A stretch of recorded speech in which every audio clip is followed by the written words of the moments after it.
The great chamber of the Galactic Council stretched so far that its walls disappeared into a manufactured twilight. Representatives from 73 species sat in their designated pods, each one floating at a precise height that denoted their species' status in the cosmic hierarchy. The air hummed with translation fields, turning the clicks, whistles, and growls of 1,000 different languages into something each species could understand. Ambassador Sarah Chen stood at the center of the chamber floor, a small figure in a simple gray suit. Around her, the council members shifted in their pods with barely concealed amusement. Some made sounds that the translation fields rendered as laughter. Others simply stared at her with their various arrangements of eyes, antennae, and sensory organs. She had just finished reading Earth's formal declaration. The document was short, direct, and according to the council's reaction, utterly ridiculous. "Let me understand this correctly," Speaker Tom Von said, his three-part beak clicking in what passed for a variant amusement. "Your species, which achieved faster-than-light travel merely 80 of your years ago, wishes to claim exclusive rights to a sphere of space 50 light-years in diameter around your home system." "That is correct," Chen said. Her voice was steady, calm, and carried no hint of the nervousness one might expect from someone representing such a young species before the most powerful political body in the known galaxy. "And you expect all spacefaring species to honor this exclusion zone?" Tom Von's tone made it clear what he thought of the idea. "We expect all spacefaring species to avoid this region." "Yes," Chen replied. The chamber erupted in sounds that the translation field struggled to process. Laughter, certainly. Disbelief. Outrage from some of the more aggressive species who saw this as an insult to the established order. Ambassador Chen waited. She did not fidget. She did not look away from the speaker's pod. She simply stood there, hands clasped behind her back, while the council members expressed their opinions of humanity's audacity. Finally, Tom Von raised one wing arm for silence. The chamber gradually quieted, though the undercurrent of amusement remained. "Ambassador Chen," he said, "your species controls 12 colonies. 12. The Zitharan Empire controls 47 star systems. The Marine Collective spans 300 worlds. Even the youngest species on this council, besides your own, has been traveling the stars for 600 years. What possible justification do you have for such a demand?" "We are not demanding," Chen said. "We are informing. There is a difference." A new voice cut through the chamber, deep and resonant with the kind of authority that came from conquest. Informing? Or threatening? All eyes turned to the Zitharan pod. High Commander Velksoth leaned forward, his massive frame filling the viewing screen. Zitharans were large, even by galactic standards, with thick armored hides and 4 powerful arms. They had built their empire through military might, and they viewed any challenge to their authority as an invitation to demonstrate their superiority. "We are not threatening anyone," Chen said, turning to face the Zitharan pod. "We are establishing a boundary." "We ask that all species respect it. Ask?" Velksoth's mandibles spread in what his species used for a smile. "You ask nothing. You stand before this council and declare that a massive region of space belongs to your infant civilization, and expect us to simply comply?" "Yes," Chen said simply. The High Commander laughed, a sound like rocks grinding together. "And if we refuse? Will your 12 little colonies wage war against the galaxy? We hope it does not come to that." "Hope." Velksoth stood, his full height impressive even through the holographic projection. "Let me tell you what I think of your hope, human. The Zitharan Empire has conquered species with technology far beyond your own. We have shattered fleets 10 times the size of your entire space navy, and you think you can dictate where we may or may not travel." Chen's expression did not change. "Commander Velksoth, I would strongly advise—" "You advise nothing." The Zitharan's roar echoed through the chamber. "The traditional trade route between Zitharan space and the Outer Rim passes directly through your so-called exclusion zone. It has been used for 3,000 years. Do you truly believe we will alter our course because a species that still uses fusion drives asks us politely?" "The route can be adjusted," Chen said. "It would add perhaps 6 days to the journey. A small inconvenience compared to—" "Compared to what?" "Compared to insulting the Zitharan Empire by suggesting we must go around your pitiful territory." Velksoth's forearms spread wide. "No, Ambassador Chen. I will not adjust our route. In fact, I believe it is time someone taught your species its proper place in the galactic order."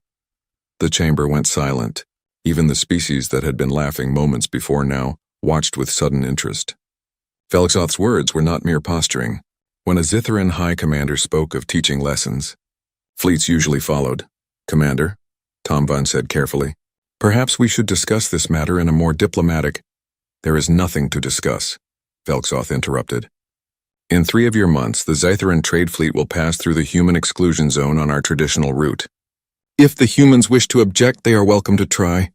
I suspect they will learn quickly why young species listen when their elders speak." He cut the transmission. His pod went dark. Chen stood motionless in the center of the chamber. Around her, council members began speaking among themselves. Some seemed troubled by Velxoth's declaration. Others appeared satisfied that humanity would soon be reminded of its place. A few looked at Chen with something that might have been pity. "Ambassador Chen," Tomvan said, his earlier amusement gone.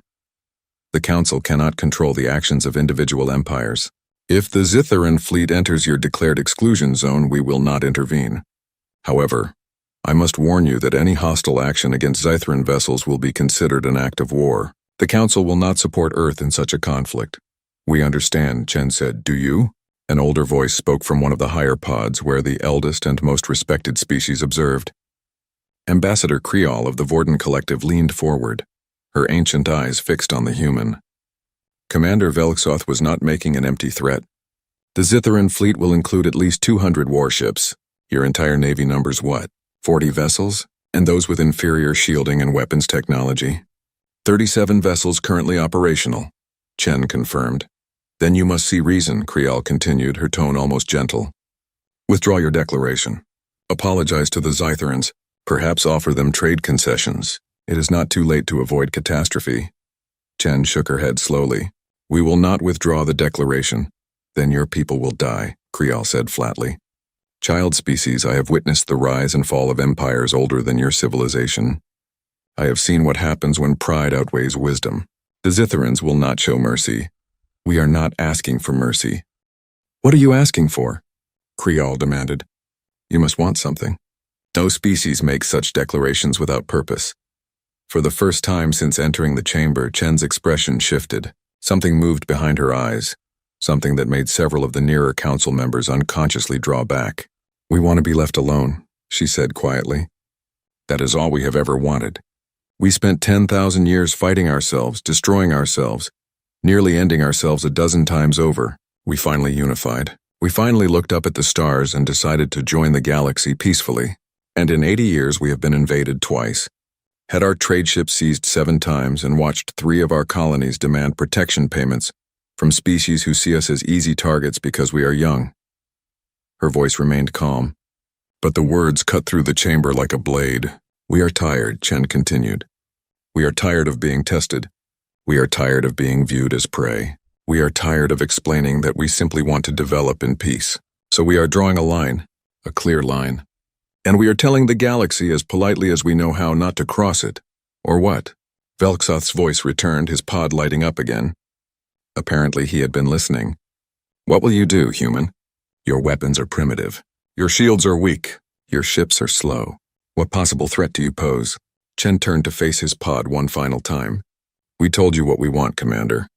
We told you where our boundaries are. We told you what would happen if you crossed them. If you choose not to listen, that is your decision." She paused, and her next words dropped into the chamber like stones into still water. "But do not say you were not warned." She bowed slightly to Speaker Tomvan, turned and walked toward the chamber exit. Her footsteps echoed in the silence. "Pathetic," Velxoth muttered. 3 months, human. 3 months.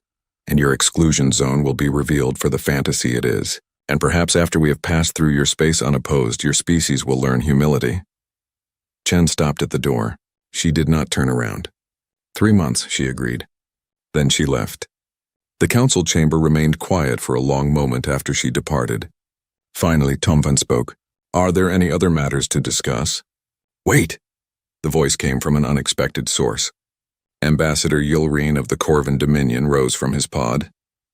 The Torvans were an ancient species, peaceful by nature, known more for their philosophy than their military might.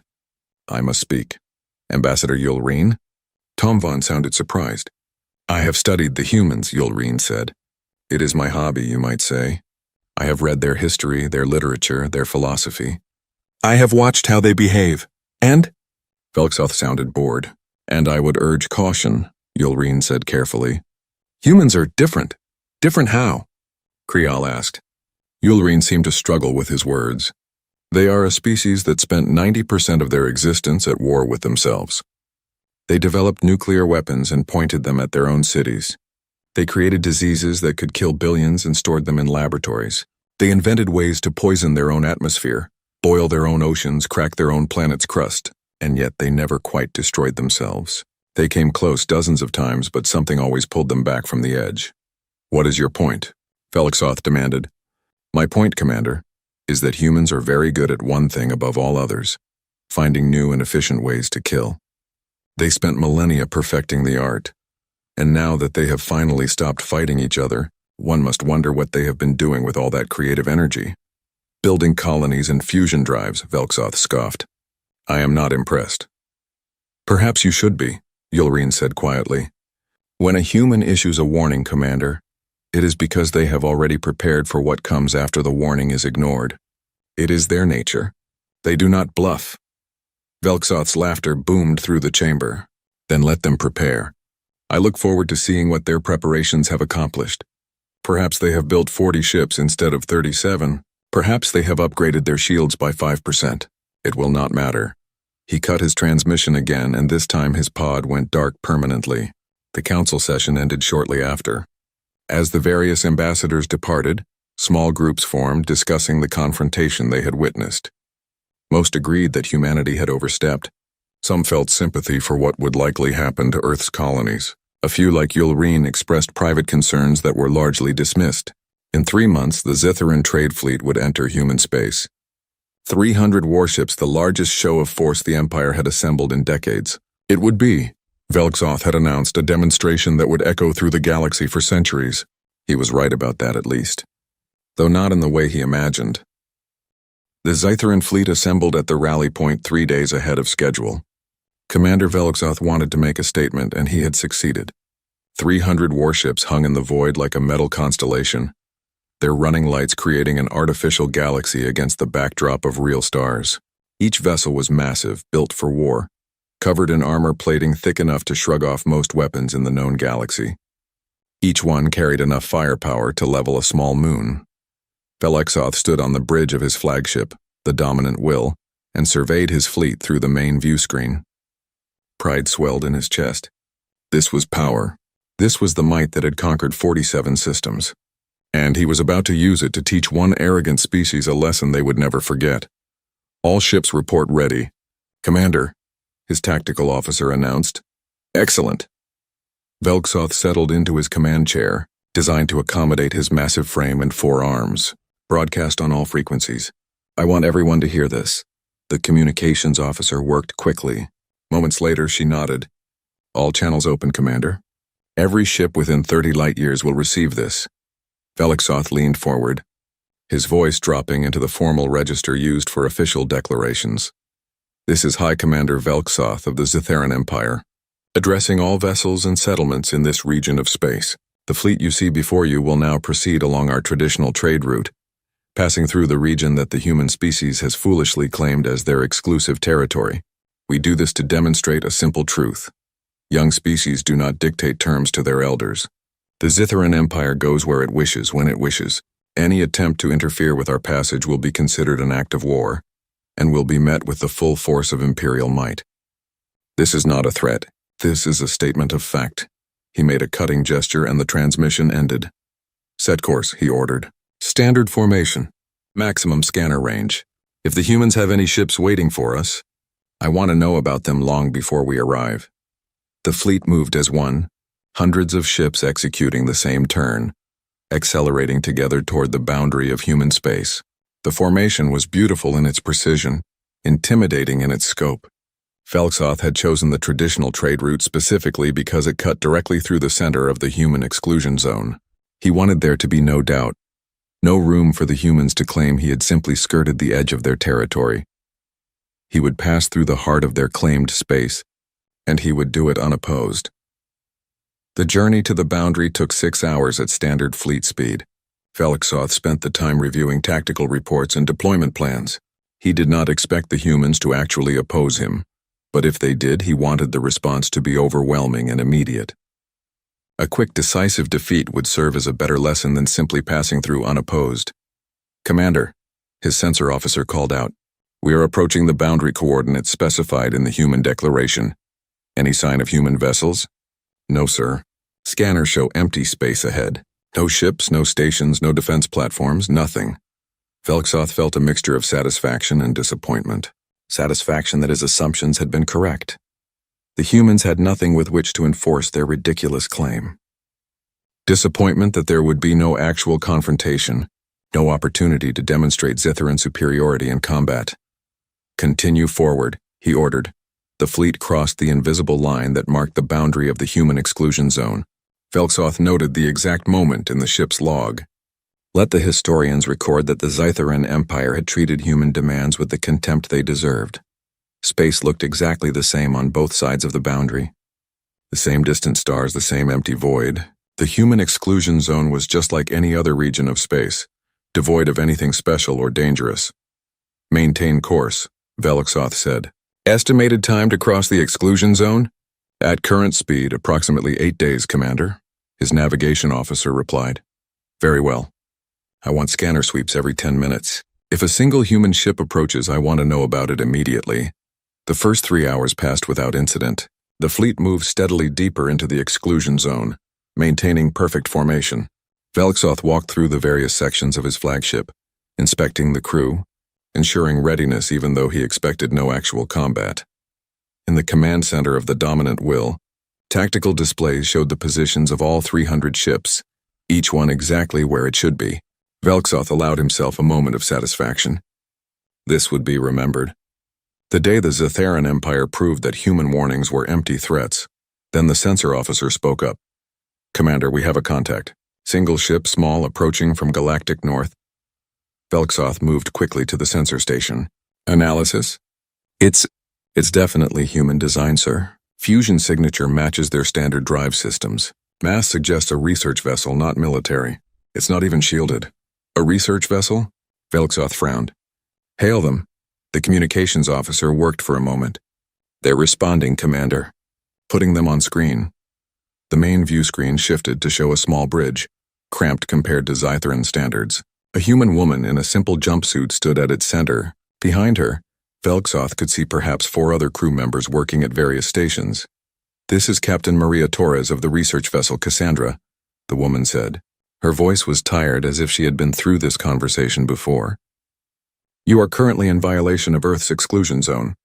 Turn back now. This is your final warning." Velixoth stared at the screen in disbelief. Then he began to laugh. Around the bridge, his crew joined in. "Your final warning?" he repeated. "Captain Torres, look around you. 300 warships, each one capable of destroying your vessel with a single shot. And you issue warnings?" Torres nodded slowly. "I see your ships, Commander. They're very impressive, but I'm still telling you to turn back. Or what?" Velixoth's amusement faded. "What will you do with your little research ship? Ram us?" "I won't do anything," Torres said. "But if you continue forward, something else will. Please, Commander, turn back. Take the long route. Add 6 days to your journey. It's such a small price to pay." "The only price that will be paid today is the one for your arrogance," Velixoth growled. "You have 30 seconds to move your ship out of our path, or we will move it for you." Torres closed her eyes for a moment. When she opened them, Velixoth saw something unexpected in her expression. Not fear, not even anger, just sadness. "Then I'm sorry," she said. "I'm sorry we couldn't convince you. I'm sorry for what's going to happen, and I'm sorry that we tried so hard to avoid this and you forced us to do it anyway." 20 seconds, Velixoth said. "My crew and I volunteer for this," Torres continued, speaking quickly now. "We all signed up knowing what might happen. We drew straws to see who would get to be the last voice you heard, the last person who tried to warn you. I won. 10 seconds. Our families know. They're proud of us. We all left messages." Mine said, "Fire," Velixoth commanded. The weapons officer pressed a single button. A lance of superheated plasma crossed the distance between the dominant will and the Cassandra in less than a second. The research vessel didn't even try to dodge.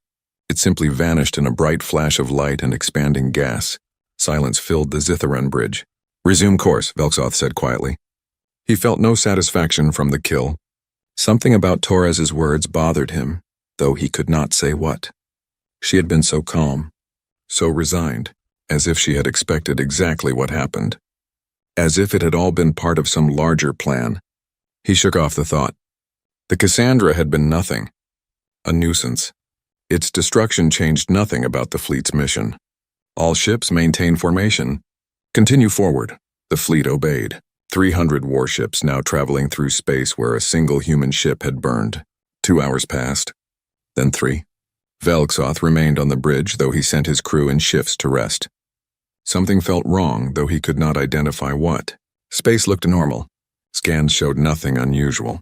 The fleet systems all operated at peak efficiency. And yet, "Commander," the sensor officer said, her voice uncertain, "I'm getting something, not a ship. Not anything solid, just strange readings." "Define strange." "I don't know how to describe it, sir. The sensors are showing fluctuations in local spacetime.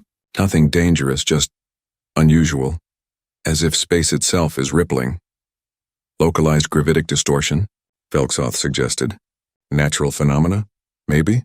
I've never seen anything quite like this before. It's almost like..." She trailed off, working her instruments. "Sir, it's moving with us. The readings are staying at a constant distance from the fleet, matching our speed exactly." Now Velxoth felt real concern. "How is that possible?" "I don't know, sir. Are we in any danger?" I don't think so. The readings are weak. Whatever it is, it's not interfering with our systems. It's just there." Velxoth made a decision. "Increase scanner power. I want a full analysis of this phenomenon. And send a message to all ships.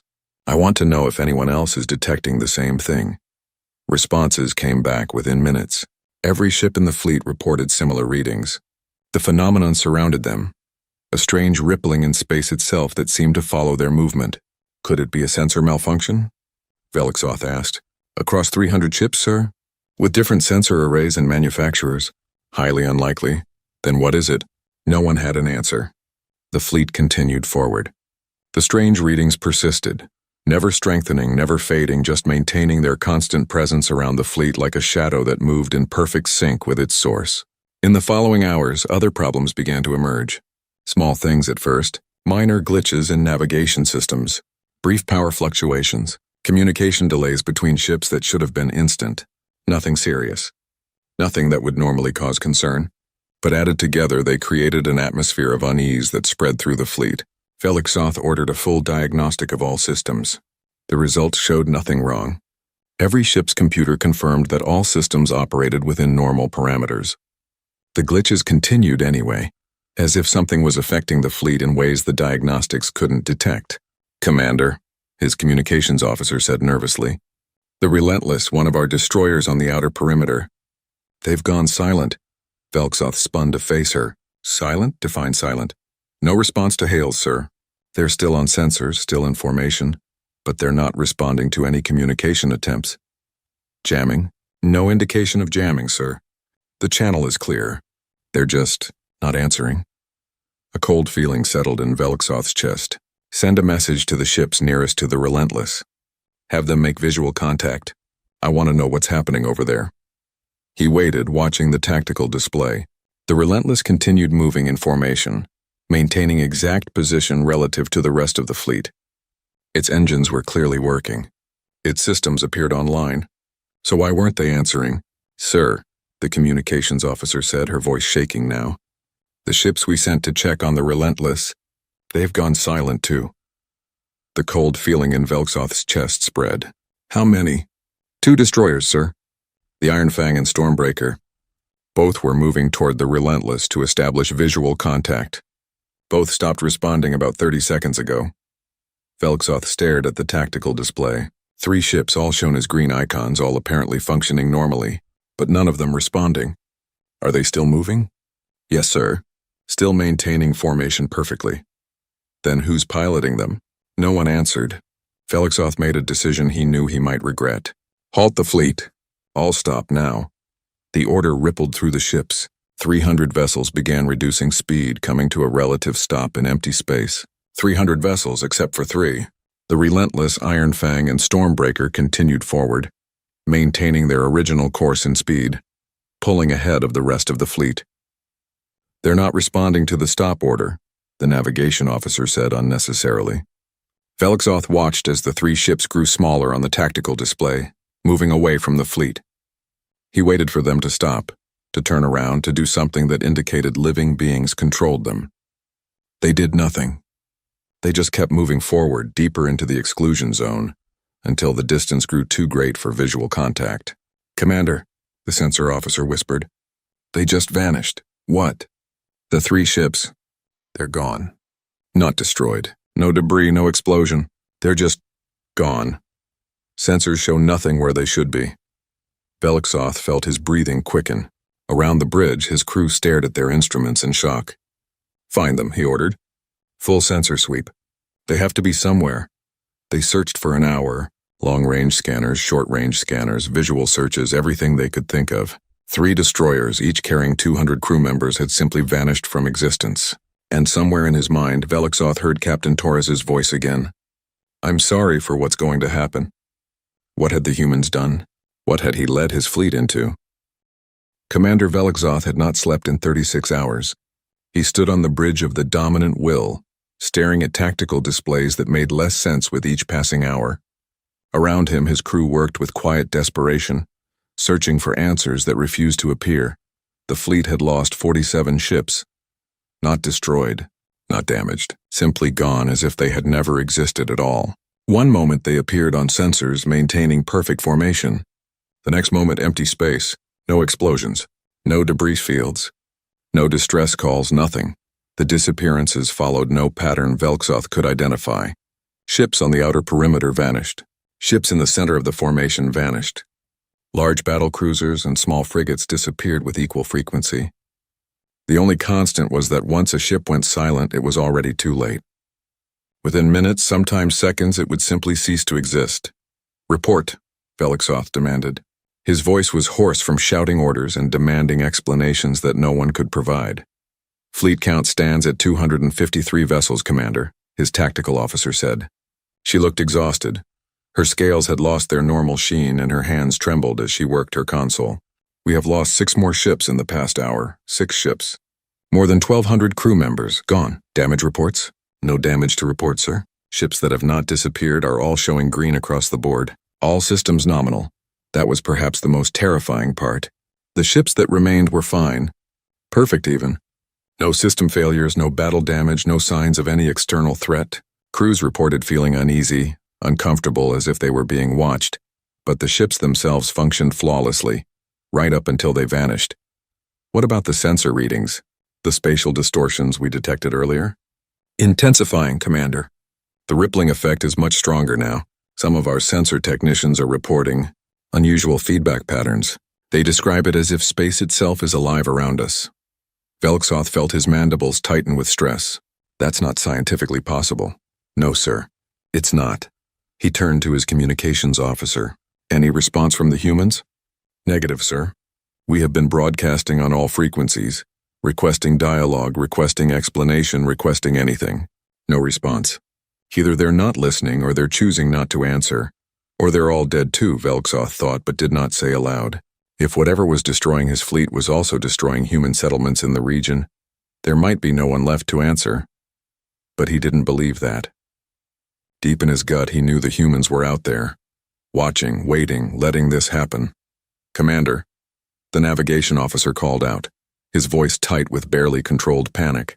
"We have a problem with the jump coordinates." "What kind of problem?" "I've been calculating jump vectors to get us out of this region. Multiple routes, different destinations, everything I can think of. But every calculation, no matter where I set as the destination, shows us jumping deeper into the exclusion zone." Velixoth crossed the bridge in 3 strides. "Let me see." The navigation officer brought up his calculations on the main display. Velixoth studied them, his own training in spatial mechanics allowing him to follow the complex mathematics. His officer was right. Every jump vector, regardless of the intended destination, curved back toward the center of the human exclusion zone. as if space itself had warped, creating a gravitational well that pulled everything toward a single point. "This is impossible," Velksoth said. "This would require manipulating spacetime on a massive scale. The energy requirements alone would exceed anything we've ever seen," the navigation officer finished. "Yes, sir. But the math doesn't lie. We cannot jump out of this region. We're trapped." The word hung in the air like a death sentence, trapped. "Then we travel the old way," Velksoth decided. "Plot a course using sublight engines. We'll return to the exclusion zone boundary the same way we came in." "Already tried that, sir. Ships that have attempted to reverse course have disappeared faster than those that maintained original heading. It's as if moving backward triggered something. Then we go forward. Forward is toward the center of the zone, sir." Deeper into human space, Velksoth wanted to scream. Instead, he forced his voice to remain steady. "Are you telling me that we can only move in one direction? Toward the heart of Earth's territory? It appears that way, sir." A new voice spoke from the communication station. "Commander, we're receiving a transmission. Human frequencies." Every head on the bridge turned. Finally, after hours of silence, the humans were making contact. "Put it through," Velksoth ordered. The main view screen lit up, but it did not show a human face. Instead, simple text appeared, white letters on a black background. The translation field struggled for a moment, then rendered the message in Zitharan script. "You were warned." That was all. 3 words. Then the transmission ended. Velksoth stared at the screen long after it went dark. Around him, his crew sat in silence. "Respond," he finally said. "Tell them we acknowledge their message. Tell them we request immediate communication to negotiate terms for our departure." The communications officer worked quickly. "Message sent, sir." They waited. 5 minutes, 10:20. No response came. "Sir," the tactical officer said quietly, "we've lost 3 more ships while we waited." Velksoth's 4 hands clenched into fists. His breathing came in short, sharp bursts. He had led his fleet into this nightmare. He had ignored the warnings. He had destroyed the Cassandra and mocked Captain Torres's final words, and now his people were paying the price. "All ships," he said, activating the fleet-wide channel. "This is Commander Velksoth. We have entered a situation beyond our understanding. Whatever is affecting us appears to be some form of human defense system. We cannot jump to safety. We cannot reverse course without accelerating the rate of ship losses. Our only option is to continue forward and hope we can reach the far boundary of the exclusion zone before—" He didn't finish the sentence.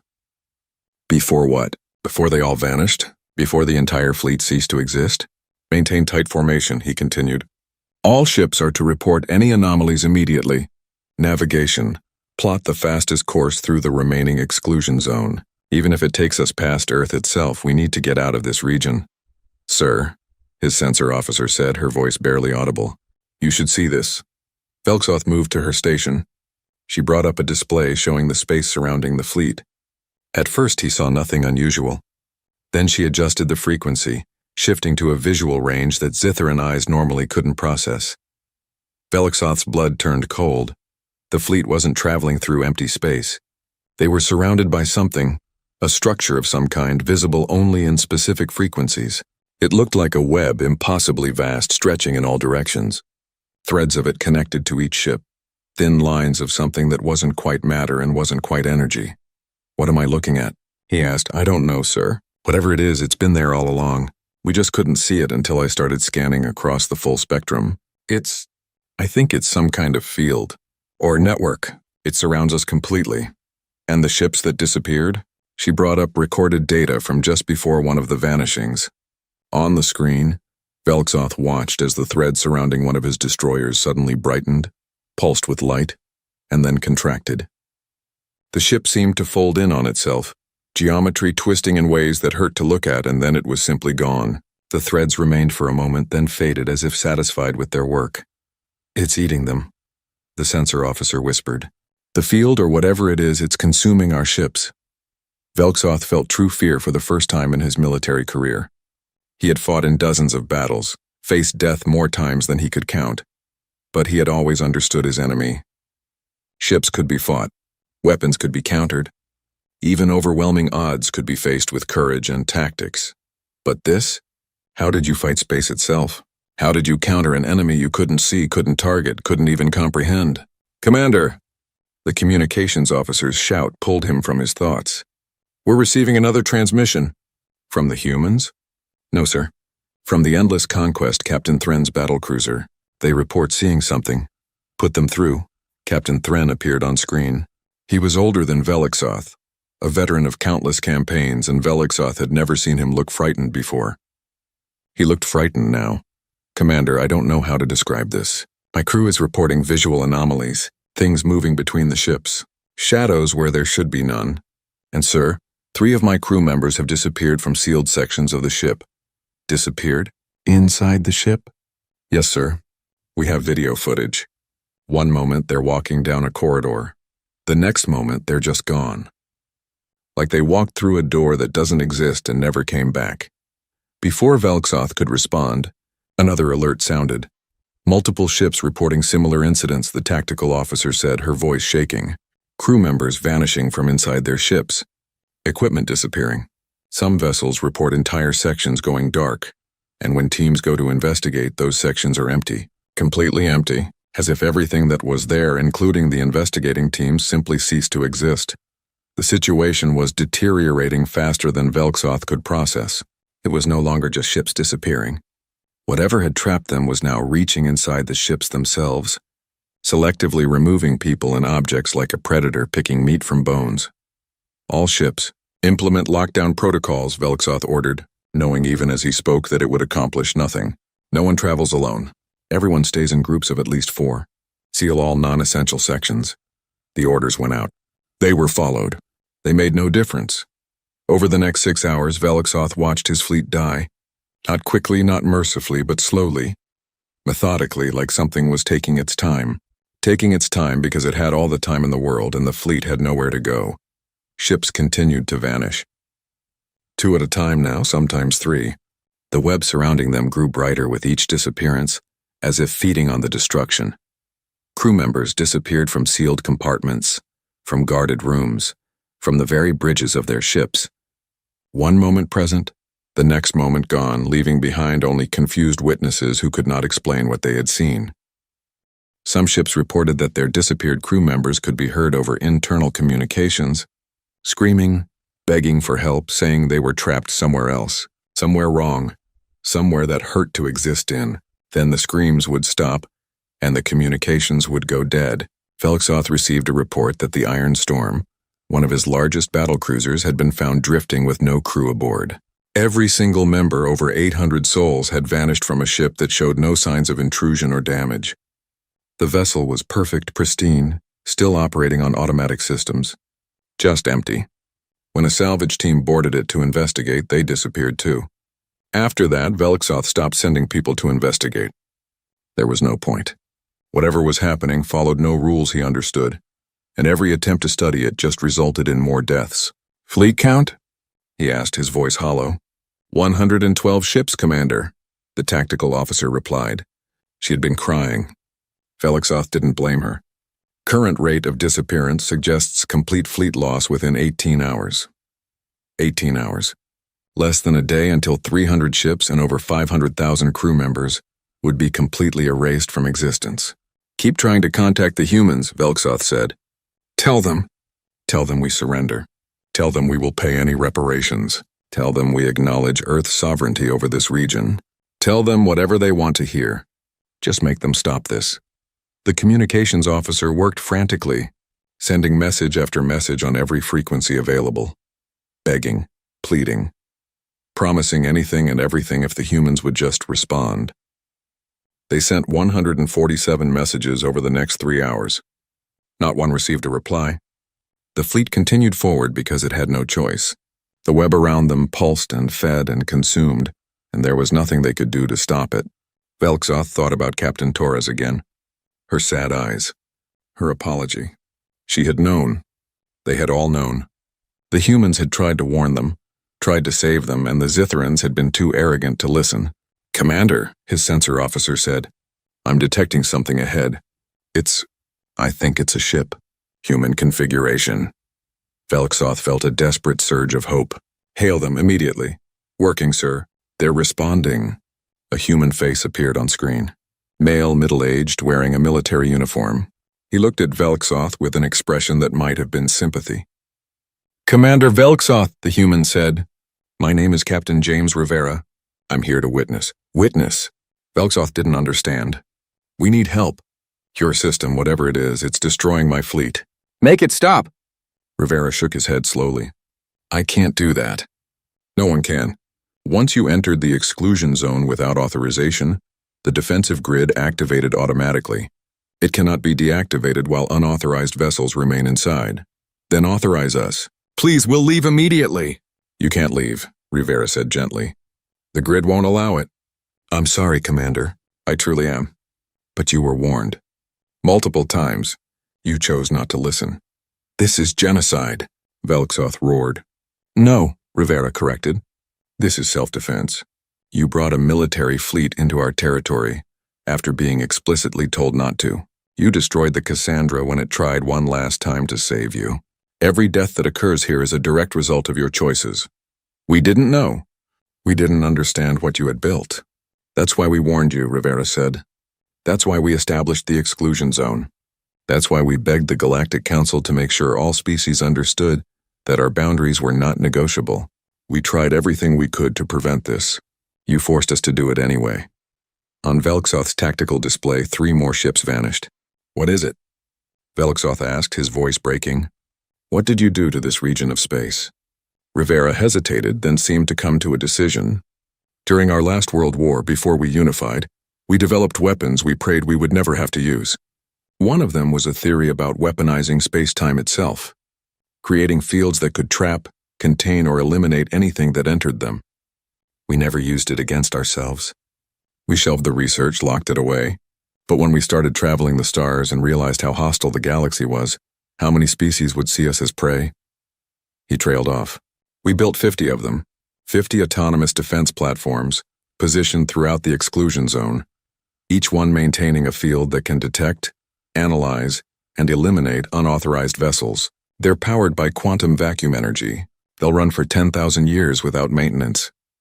"You've turned your entire border into a death trap," Velxoth said. "We've turned our border into a warning that means something," Rivera corrected. "Every other species in the galaxy uses ships to defend their space. Ships that can be destroyed, fleets that can be defeated. We decided that if you wanted to invade human space, you wouldn't fight human ships. You'd fight space itself, and you can't win against space." Velxoth's tactical display showed 87 ships now. The number dropped to 84 as he watched. "You're monsters," he whispered. "Maybe," Rivera acknowledged. "But we're alive, and we're free, and no one will ever threaten that again." He paused. "I am truly sorry, Commander. For whatever it's worth, I hope you understand that we never wanted this. We just wanted to be left alone." The transmission ended. Velxoth stood alone on his bridge, watching his fleet disappear ship by ship, and knew that he would not live to see another day. The last thing he thought as the threads around the dominant will began to brighten and pulse was that humans had not lied. They had warned him, and he had not listened. The Galactic Council chamber was filled to capacity for the first time in 3 centuries. Every species, every faction, every political entity with any claim to power had sent representatives. They sat in their pods in complete silence, waiting for the session to begin. 2 weeks had passed since the Zitharan fleet entered the human exclusion zone. 2 weeks since 300 warships and over 500,000 souls had vanished without a trace. The silence in the chamber was not respectful. It was terrified. Speaker Tom Van rose from his pod, his 3-part beak trembling slightly as he spoke.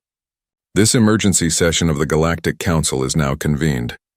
The matter before us is the complete disappearance of the Zitharan Imperial Trade Fleet, last known position within the territorial region claimed by the human species of Earth." He paused, as if gathering courage for what came next. "Ambassador Chen of Earth has agreed to address the Council.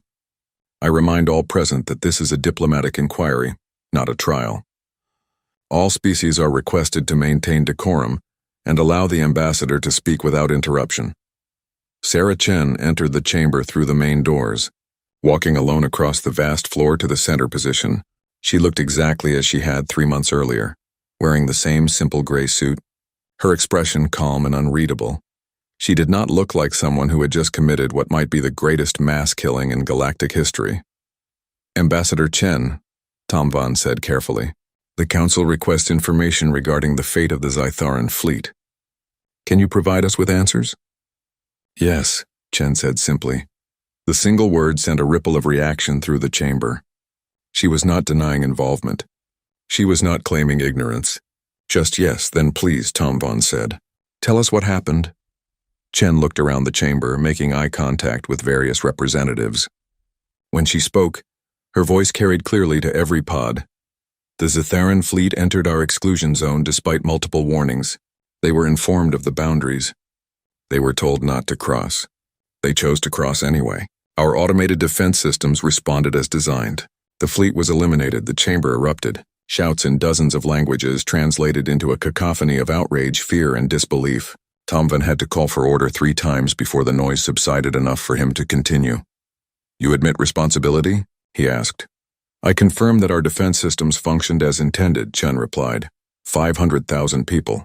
The shout came from the Zitharan pod where Acting Commander Vreshkal stood, his scales dark with grief and rage. 500,000 of my people wiped out. And you stand there calmly admitting it? Chen turned to face him. Yes, I'm sorry for your loss, Commander, truly. But your people were warned. Multiple times.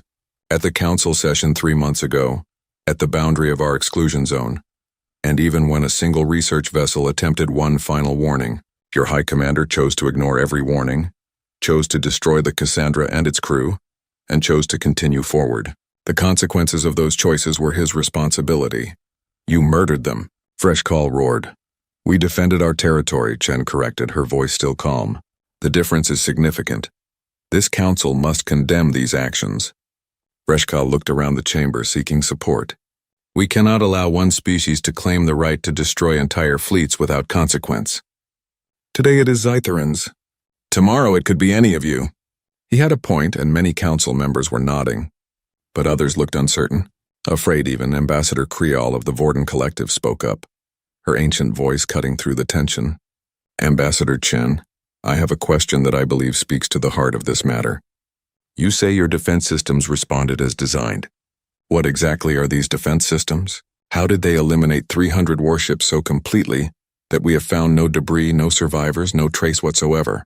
Chen was quiet for a moment, as if considering how much to reveal. If we explain our defensive capabilities, she finally said, we will be sharing classified military information with the entire galaxy. That is not something we do lightly. However, given the circumstances, Earth's government has authorized me to provide a limited disclosure. She pressed something on a device she carried, and holographic displays appeared above her, visible to the entire chamber. They showed complex equations, 3-dimensional models of spatial geometries, and schematics that looked more like abstract art than technology. During our final global conflict, before Earth unified, multiple nations developed theoretical weapons based on manipulating space-time itself. The research was dangerous, ethically questionable, and ultimately shelved. When we began exploring the galaxy and realized the level of aggression we would face, we revisited that research. We spent 60 years perfecting it, 20 years building the actual platforms. The result is what we call the exclusion net. She manipulated the display, showing a 3-dimensional map of the exclusion zone. 50 points of light appeared, distributed throughout the region. 50 autonomous platforms, each one generating a field that extends throughout the exclusion zone. The fields overlap, creating a net of warped spacetime. When unauthorized vessels enter the zone, the net activates. And does what? Creole pressed. It isolates them, Chen said. The ships don't explode. They don't disintegrate. They're folded into pocket dimensions, separate quantum spaces that exist alongside our own universe but cannot interact with it. From the perspective of normal space, they simply cease to exist. Horror spread through the chamber like a wave. Several representatives made religious gestures specific to their species. Others simply stared in shock. You're saying, Tom Van said slowly, that the Zitharan fleet still exists? Trapped in some other dimension? In a manner of speaking, Chen confirmed. Though exists might be too generous a term. The pocket dimensions are not designed to sustain life. They have no conventional physics, no time as we understand it. Anything placed inside them is effectively frozen, preserved in a state that is neither alive nor dead. Quantum stasis, that's obscene, someone whispered. That's effective, Chen countered. Our exclusion zone has one purpose: to ensure that anyone who violates our boundaries cannot threaten Earth, cannot return to tell others where our defenses are weak, and cannot encourage others to test us. The exclusion net accomplishes all three objectives. Vreshkal spoke again, his voice shaking with fury. You have condemned my people to eternal torture, trapped forever in nightmare spaces. This is worse than death. They feel nothing, Chen said, though her expression softened slightly. Time does not pass for them. They are not suffering because they are not experiencing anything at all. It is closer to suspended animation than torture. Can they be retrieved? Kriol asked. Theoretically, yes. If the platforms were deactivated and the fields collapsed, anything trapped inside would return to normal space. However, doing so would leave Earth defenseless, and we have no intention of deactivating our defenses. So they are lost forever, Vreshkal said. They were lost the moment Commander Velixoth gave the order to enter our territory, Chen replied. We gave you fair warning, Commander. We could not have been more clear. Your High Commander gambled that we were bluffing, that a young species could not possibly have developed weapons capable of stopping a Zitharan fleet. He was wrong. That is tragedy, certainly. But it is not murder. The council chamber fell silent again. Representatives looked at each other, and in those looks an understanding passed between them. Fear, respect, a fundamental recalculation of how they viewed humanity. Tom Von cleared his throat. Ambassador Chen, the council must now deliberate on this matter. However, I have one final question before you depart. You have revealed the existence of these weapons. You have shown us to some degree how they function. Are you not concerned that other species will now develop countermeasures or similar weapons of their own? Chen smiled slightly, and for the first time there was something cold in her expression. Let them try, she said. The physics involved require an understanding of quantum mechanics and space-time manipulation that we spent centuries developing. Even with the information I have shared today, it would take most species hundreds of years to replicate our work. And by then, our defenses will have evolved. The exclusion net is first-generation technology, Speaker. We are already working on second- and third-generation systems. She let that sink in for a moment. But more importantly, we hope that no one will try. We hope that today's revelation will serve as a permanent warning to the galaxy. Earth has boundaries. Those boundaries are absolute. Cross them and you will not be fought. You will simply cease to exist in any meaningful way. We don't say this as a threat. We say it as a fact. Test us and you will share the Zitharan fleet's fate. And if the Council decides that your actions constitute a war crime, Vreshkal demanded, if we vote to sanction Earth, to demand you dismantle these weapons? Chen's smile faded. Then we will politely decline and withdraw from the Galactic Council. We joined this organization hoping for peaceful coexistence and mutual respect. If the Council cannot provide that, if our desire for simple sovereignty is viewed as aggression, then we have no place here. We will return to Sol System, seal our borders completely, and have no further contact with galactic civilization. You would isolate yourselves? Kriol asked. Cut off all trade, all cultural exchange, all diplomatic relations? If necessary, yes, Chen said. We survived 10,000 years alone on one planet. We can survive another 10,000 alone in one star system. It would be a loss, certainly, but it would be preferable to being constantly tested, constantly threatened, constantly told that our boundaries do not matter because we are young. She looked around the chamber one final time. We came to the stars hoping to find friends, she said quietly.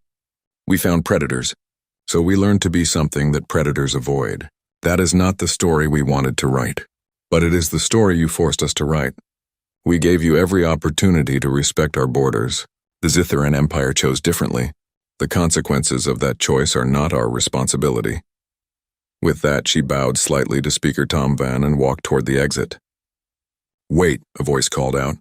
Ambassador Yul Reen of the Chorvan Dominion floated his pod down to the chamber floor, something rarely done during official sessions. Ambassador Chen, may I speak with you? Privately? Chen stopped and turned. Of course, Ambassador. They moved to a side chamber while the main council erupted in debate. Once they were alone, Yul Reen's usual calm demeanor cracked slightly. I tried to warn them, he said. 3 months ago I told Velixoth that humans do not bluff. I told him you were dangerous. He did not listen. I know, Chen said. We monitored the council session. We appreciated your attempt to prevent this. Appreciated enough to tell me the truth? Yulreen asked. What you told the council today about pocket dimensions and quantum stasis, that was a simplification, was it not? There is something more to your exclusion net. Chen studied him for a long moment, then nodded slowly. Yes, something more. Will you tell me? Why do you want to know? Because I study humans, Yulreen said. It is my life's work to understand your species. And what I have learned is that humans are very good at one thing: escalation. You never build just one weapon. You build layers, backup plans, systems within systems. The exclusion net is terrifying, yes, but I do not believe it is the only thing protecting your borders. Chen's expression revealed nothing, but her silence confirmed his suspicion. I will tell you this, she finally said. The platforms I described, the ones that fold ships into pocket dimensions, those are defensive systems. They respond to intrusions, but we also have offensive capabilities. Weapons that can reach out across any distance and target anyone who threatens us. We have never used them. We hope we never have to, but they exist. Hidden somewhere in your exclusion zone? Hidden everywhere in the galaxy, Chen corrected. We have had 80 years to prepare, Ambassador Yulreen. 80 years to plant seeds, establish contingencies, and ensure that Earth's survival does not depend solely on defending one region of space. We are cautious by nature, some would say paranoid. Perhaps they are right. But paranoia has kept us alive. Yulreen felt a chill run through him. You are saying that Earth could strike back at any species, anywhere, at any time? We are saying that anyone who harms Earth would come to regret it, Chen replied. We do not advertise this capability because we do not want to use it. But if pushed, if truly threatened, we will do whatever is necessary to ensure our survival. That is the real lesson of the exclusion net, Ambassador. Not that we can defend our borders, but that we have thought about every possible threat, every possible scenario, and we have prepared responses for all of them. She moved toward the door, then paused. Thank you for trying to warn them, she said. I genuinely mean that. The galaxy needs voices like yours, voices that advocate for caution and understanding. I hope that in time more species will listen to such voices. Until then, we will maintain our borders and hope that the Zitharan fleet's fate serves as warning enough. She left, leaving Ambassador Yulreen alone with the terrifying understanding of what humanity had become. Not conquerors, not explorers seeking to expand their territory, but something potentially more dangerous. A species so committed to their own survival that they had turned themselves into something the galaxy would learn to avoid at all costs. In the main chamber, the debate raged on. But Yulreen already knew how it would end. The Council would recognize Earth's exclusion zone. They would condemn the loss of life. They would file formal protests and demand future transparency. And then they would do absolutely nothing, because no one wanted to find out what other weapons humanity had prepared. The Zitharan Empire had tested Earth's resolve and paid the ultimate price. No one else would make the same mistake. 6 months after the Zitharan fleet disappeared, the galaxy had changed in ways both obvious and subtle. The most visible change was the collapse of the Zitharan Empire itself. Without their military leadership, without the fear that had held their conquered territories together, the empire simply fell apart. 47 systems that had been held under Zitharan control for generations rose up simultaneously. Some declared independence. Others formed new alliances with neighboring species. A few descended into civil war as different factions competed for power. The Galactic Council sent peacekeeping forces to the worst conflict zones, but they let most of the transitions occur naturally. No one had the appetite for forced reunification, especially when the alternative was allowing former slaves to determine their own fate. Acting Commander Vreshikal tried to hold the Empire together for 3 weeks before accepting reality. He made one final transmission to the Galactic Council, broadcast across all frequencies so every species could hear. The Zitharan Empire is no more, he said, his voice heavy with defeat. We built our power on military might and the assumption that no one could challenge us. Earth proved that assumption wrong. Our fleet, our pride, our high commander, all gone in an instant, because we believed ourselves invincible. Let our fall be a lesson to any species that thinks might makes right. The galaxy has changed. The old rules no longer apply. He resigned his command the next day and retired to a colony world where he lived quietly, never speaking publicly about the fleet again. In the halls of the Galactic Council, the change was more subtle but equally profound. Species that had once postured and threatened each other now chose their words more carefully. Aggressive expansion plans were quietly shelved. Trade disputes that might have escalated to military threats were resolved through actual diplomacy. Earth's exclusion zone had become the elephant in every room. No one wanted to discuss it directly, but it influenced every decision, every negotiation, every strategic calculation. A single question hung over every interaction. If humans could do that to the Zitharans, what could they do to us? Ambassador Chen noticed the change during council sessions. Species that had barely acknowledged her before now treated her with careful respect. Some sought her advice on various matters, hoping to build positive relationships with Earth. Others simply avoided her entirely, afraid that even diplomatic disagreements might somehow trigger human retaliation. She found it exhausting. "They fear us now," she told her assistant.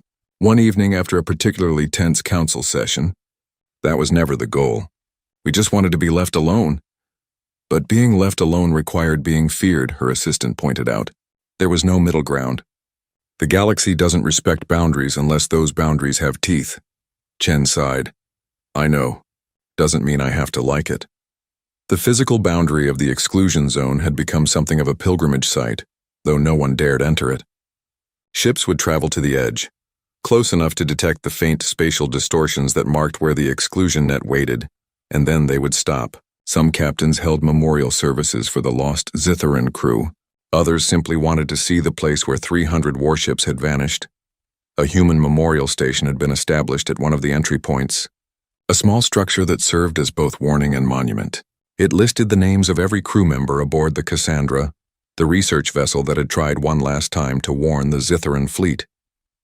Below those names, a simple inscription read, "They volunteered to be the last warning. They hoped you would listen." Beneath that, a longer message. "This exclusion zone exists not because Earth seeks conflict, but because Earth seeks peace. We ask only that other species respect our boundaries, as we respect theirs." The ships that entered this region did so against multiple warnings. Their fate was tragic but preventable. We hope that no other species will force us to demonstrate our defensive capabilities again. We prefer to be your partners, not your adversaries. The choice, as always, is yours. Below the plaque, embedded in the station structure, was a physical marker that aligned perfectly with where the exclusion net began. "Cross this line without authorization, and you will share the Zitharan fleet's fate." The message was clear, permanent, and absolute. Ships from every corner of the galaxy came to read it.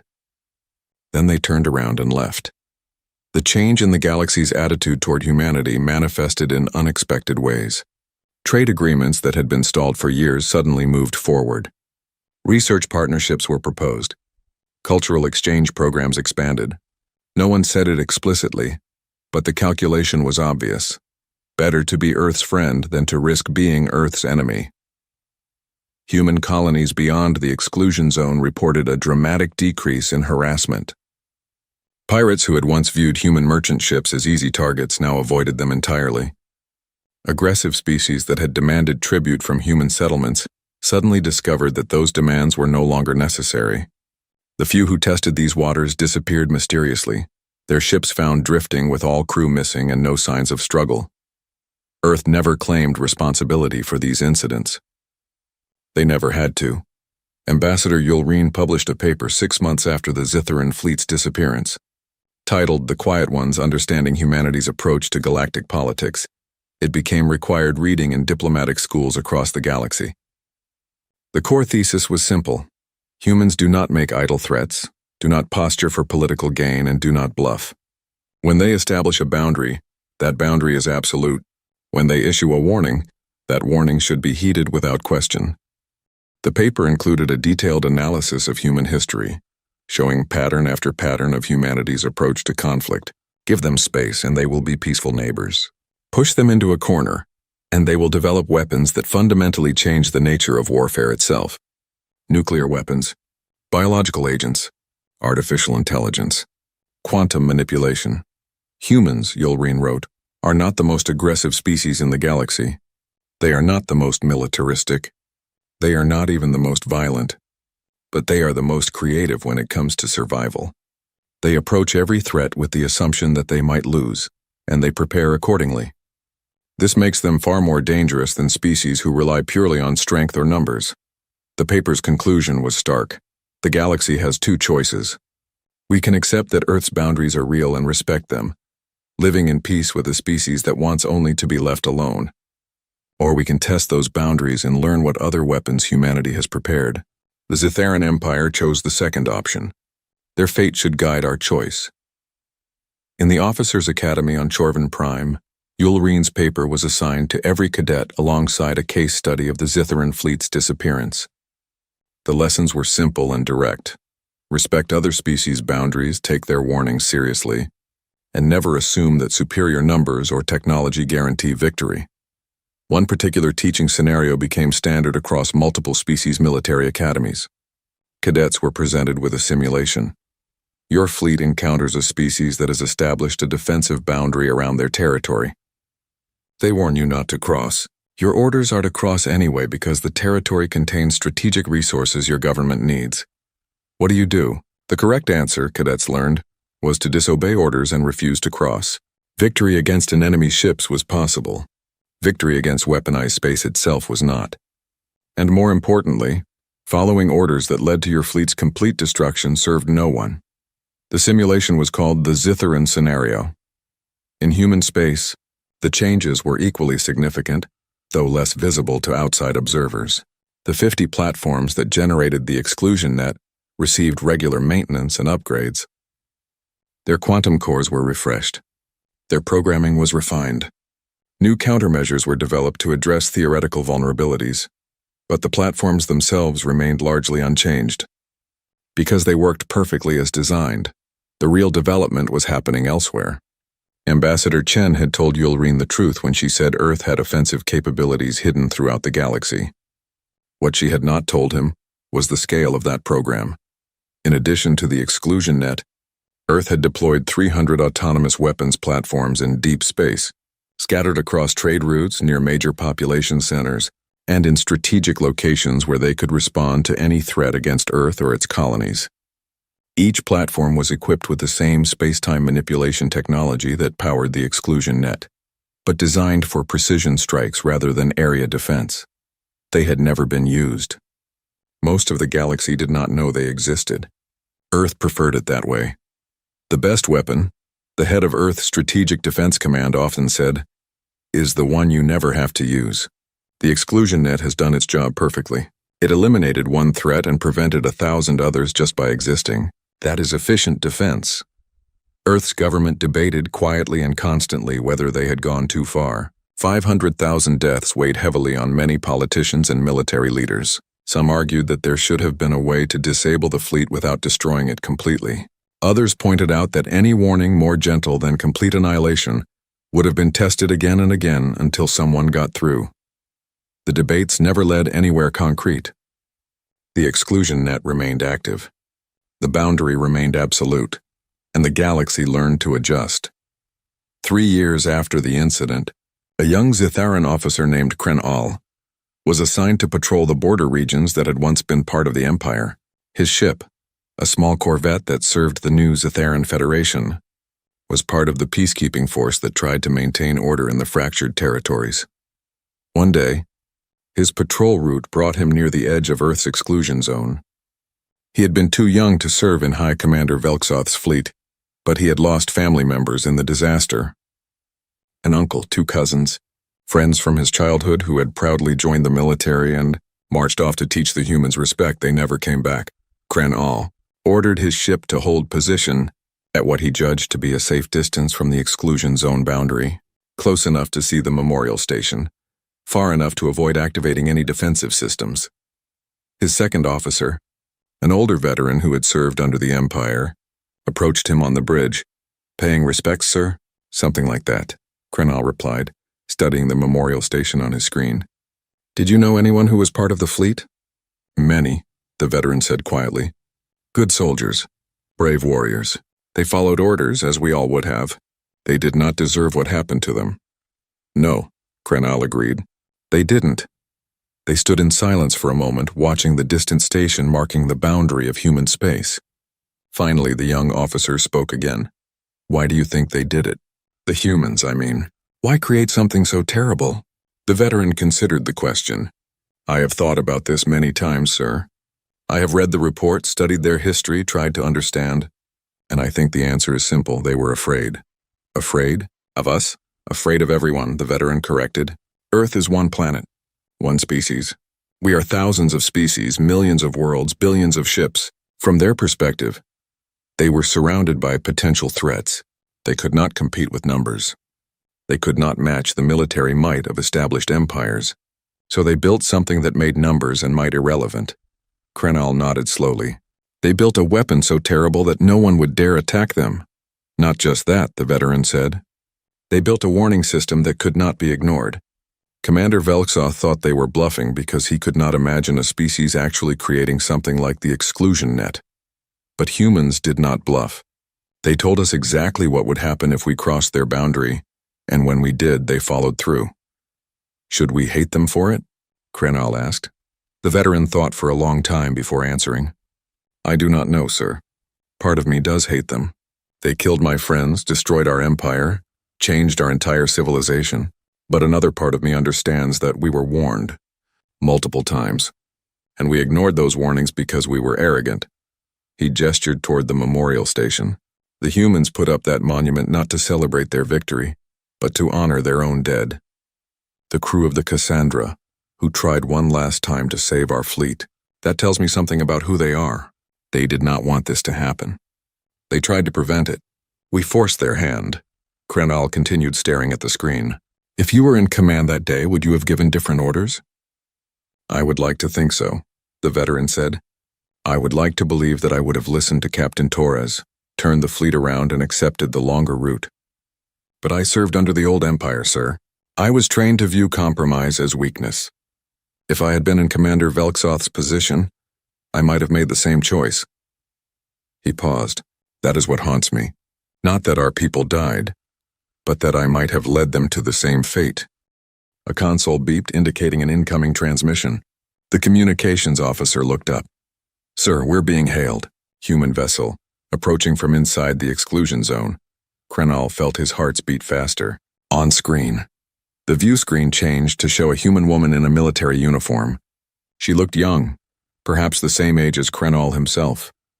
This is Lieutenant Sarah Kim of the Earth Defense Force vessel Sentinel. You are currently positioned near the boundary of Earth's exclusion zone. Is there a problem we can help you with?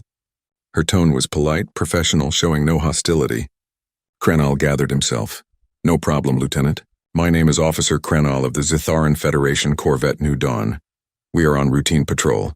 I lost family members in the incident 3 years ago. I wanted to see the memorial. Lieutenant Kim's expression softened. I understand. I'm sorry for your loss, Officer Krenal. You are welcome to remain at your current position as long as you need. The memorial is there for anyone who wishes to pay respects. Thank you. Krenal hesitated, then asked the question that had been weighing on him. Lieutenant, do you know anyone who served on the Cassandra? Kim nodded. Captain Torres was my instructor at the academy. She taught navigation and first contact protocols. She volunteered for the mission knowing she would not survive it.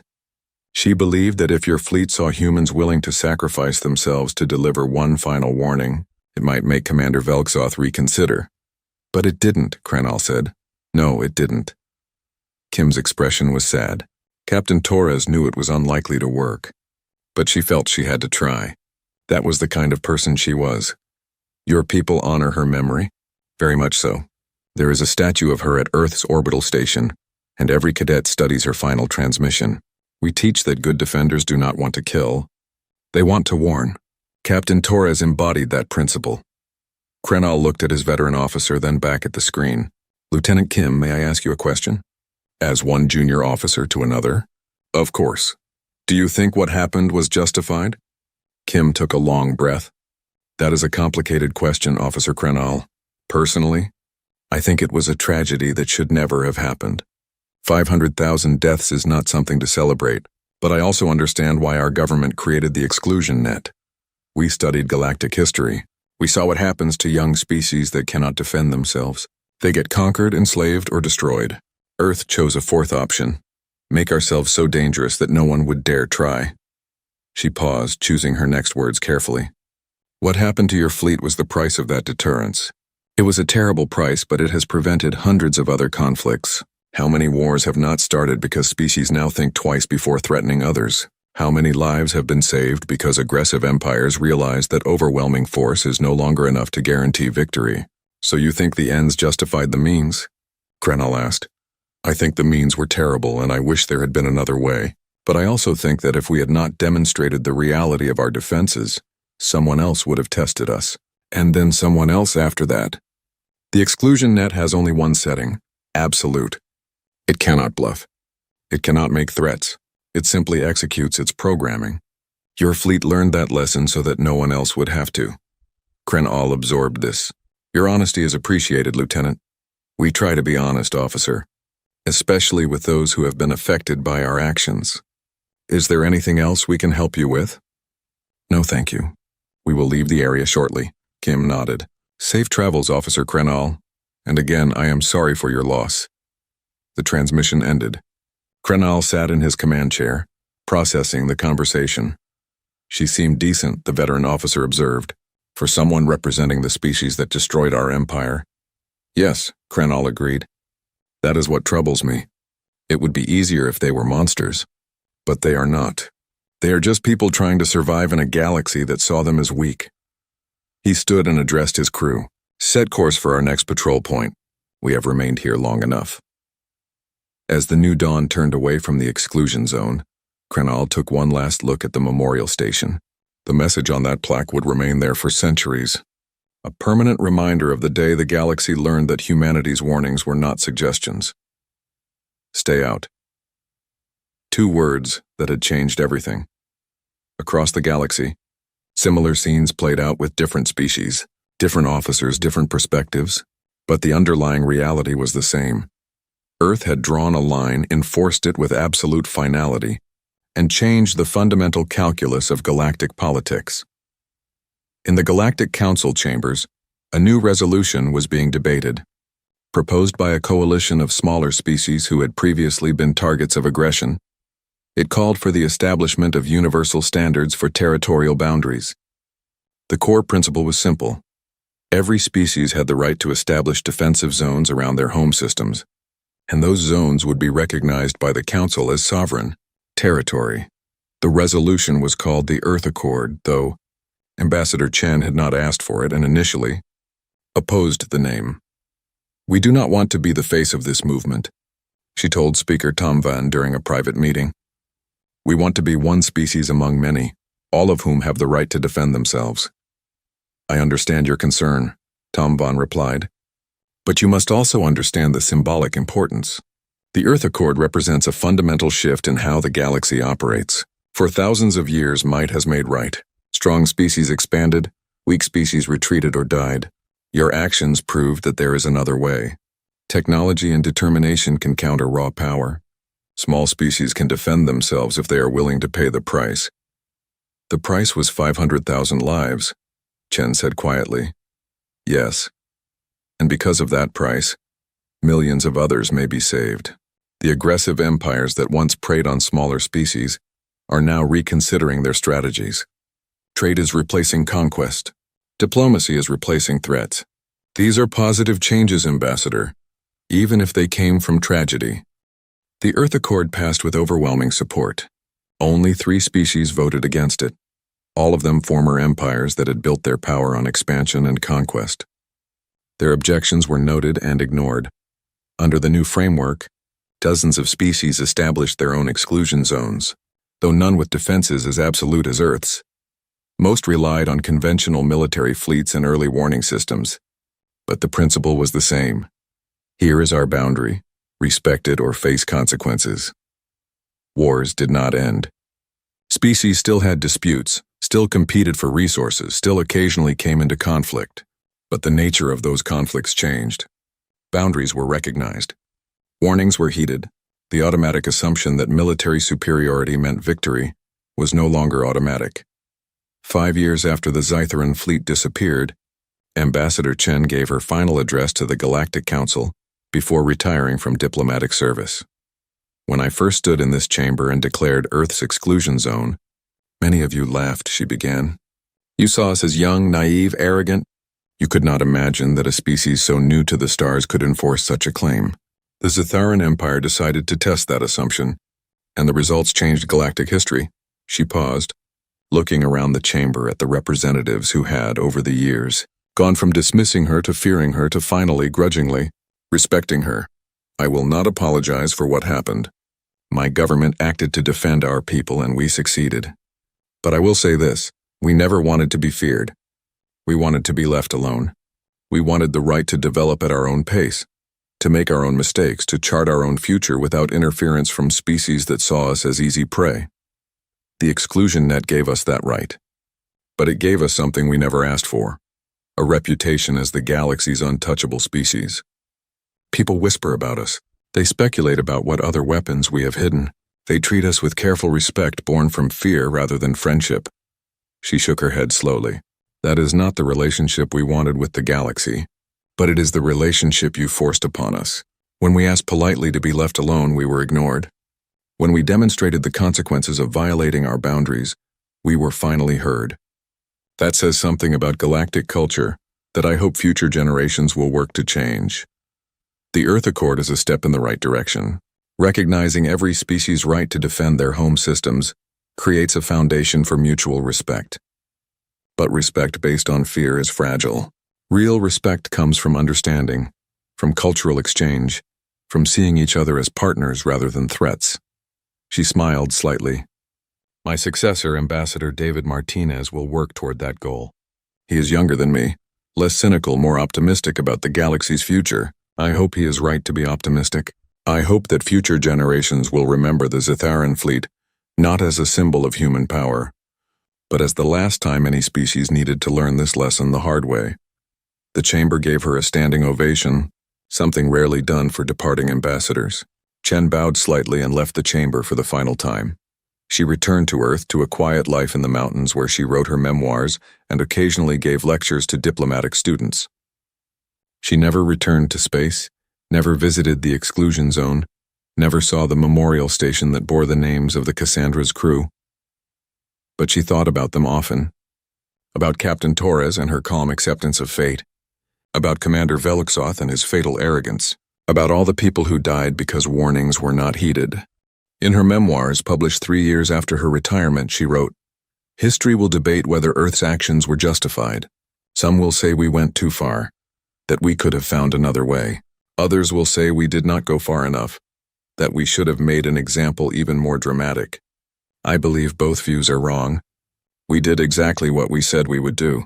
We established a boundary, warned those who would cross it, and enforced that boundary when our warnings were ignored. That is not cruelty. That is consistency. And in a galaxy where might often makes right, sometimes consistency is the most powerful weapon of all." 10 years after the incident, the memorial station at the edge of the exclusion zone received an unexpected addition. The Zitharan Federation, working with several other species who had lost people to various conflicts, erected a second monument next to the Earth one. This monument listed every name from the Zitharan fleet, 500,000 names engraved on plates of metal that would last for millennia. Below the names, a simple inscription. They followed orders. They believed in their cause. They ignored warnings and paid the ultimate price. Let their sacrifice teach us that pride and power are not substitutes for wisdom. Let their memory remind us that every action has consequences. Let their names stand as a warning to future generations. Listen when others establish boundaries. Respect when others say no. And understand that your strength does not give you the right to ignore the sovereignty of others. On the day the monument was unveiled, ships from 30 different species gathered at the boundary. No one entered the exclusion zone. They simply came to witness, to remember, and to acknowledge the lesson that had been taught. A human delegation attended, led by Ambassador Martinez. He gave a brief speech, his voice carrying across the assembled ships via broadcast. "We gather here not to celebrate victory or mourn defeat, but to acknowledge a moment in history when the galaxy changed," he said. The names on this monument represent people who died because boundaries were not respected. Their deaths were preventable. Their sacrifice was unnecessary, but their legacy is that no future generation should have to learn this lesson again. He paused, then continued. Earth extends its condolences to the Zitharan Federation and to all species who lost loved ones in this tragedy. We hope that in time, The galaxy will evolve beyond the need for such demonstrations. We hope that future generations will respect boundaries not because of fear, but because it is the right thing to do. Until that day comes, the exclusion net remains active. The boundary remains absolute, and the warning remains clear. He gestured toward both monuments. Let these stand together. Human and Zitharan, warning and memorial, a reminder of what happens when pride meets consequence, and a hope that such reminders will eventually become unnecessary. The ceremony ended. The ships dispersed. The monuments remained, twin sentinels marking the place where 300 warships had entered and never returned. Years passed, then decades. The galaxy continued turning. Species rose and fell, conflicts erupted and resolved. But Earth's exclusion zone remained constant, unchanging, absolute. Ships passed near it regularly, following trade routes that had been adjusted to go around the boundary.